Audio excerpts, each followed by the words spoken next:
మీద ధాన్యం నూర్చుకుని అకాల వర్షాల మూలంగా ఎప్పుడూ రైతుకి ఇబ్బంది ఏంటంటే ప్రకృతి వైపరీత్యాలు రావటం, రైతులు ఇబ్బంది పెట్టడం ప్రతి సంవత్సరం జరుగుతుంది. ఇప్పుడు కూడా ఆ పరిస్థితి ఉంది. ఇప్పుడున్న గవర్నమెంట్ తక్షణమే స్పందించి కాస్త ప్రతిగా తీసుకోకుండా వెంటనే ఏదైతే నూర్చుకుని చేస్తారో విషయంలో ఆ ధాన్యాన్ని తీసుకోవాలా. మీరు రైతుకు మేలు చేసే కుటుంబంలో బాధ్యత చెప్తున్నారు. ఇక్కడ రైతు భరోసా లేదు, రైతుకు ఉపయోగపడే పని లేదు. ఇవాళ 1725 రూపాయలు ఎన్ఎస్పీ రేట్ పెట్టారు. ఇక్కడ రైతు దగ్గర కొనేది 1420 రూపాయలు, 1400 రూపాయలు కొంటున్నారు. దాన్ని కూడా మీరు బాధ్యతగా అధికారుల చేత పర్యవేక్షించి ఇవాళ తక్షణం ఈ ధాన్యాన్ని కొనుగోలు చేసే పరిస్థితి తీసుకురావాలా. రైతాంగం అంతా రోడ్డెక్కి అల్లరికి ముందే మీరు ఆ పని చేయండి, రైతాంగానికి ఉపయోగపడేట్టుగా చేయమని ఈ వైఎస్ఆర్ కాంగ్రెస్ పార్టీ తరఫున నేను కోరుకుంటున్నాను. మిమ్మల్ని అడిగేదంటే మేము యుద్ధానికి రావట్లా, తగువు రావట్లా. ఇవాళ రైతు పడే బాధను అర్థం చేసుకుని ముందుకు తీసుకున్నాం.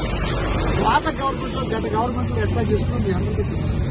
మళ్ళా ఇవాళ రైతుకు ఉపయోగపడేట్టుగా మీరు కూడా చేయమని చేయాల్సిన అవసరం ఉందని చెప్పి మీ మీద డిమాండ్ చేస్తాం. ఉపయోగపడేట్టుగా చేయమని వైఎస్ఆర్ కాంగ్రెస్ పార్టీ తరఫున నేను కోరుకుంటున్నాను. మిమ్మల్ని అడిగేదంటే మేము యుద్ధానికి రావట్లా, తగువు రావట్లా. ఇవాళ రైతు పడే బాధను అర్థం చేసుకుని ముందుకు తీసుకున్నాం. పాత గవర్నమెంట్లో గత గవర్నమెంట్లో ఎట్లా చేస్తున్నాం మీ అందరికీ తెలుసు. మళ్ళా ఇవాళ రైతుకు ఉపయోగపడేట్టుగా మీరు కూడా చేయమని చేయాల్సిన అవసరం ఉందని చెప్పి మీ మీద డిమాండ్ చేస్తాం.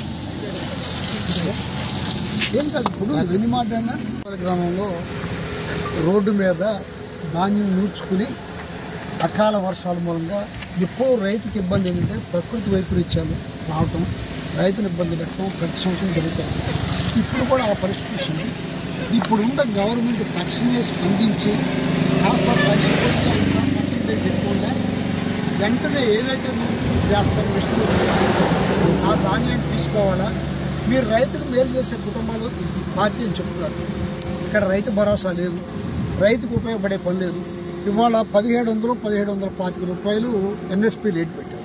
ఇక్కడ రైతు దగ్గర కొనేది 1420 రూపాయలు, 1400 రూపాయలు కొంటున్నారు.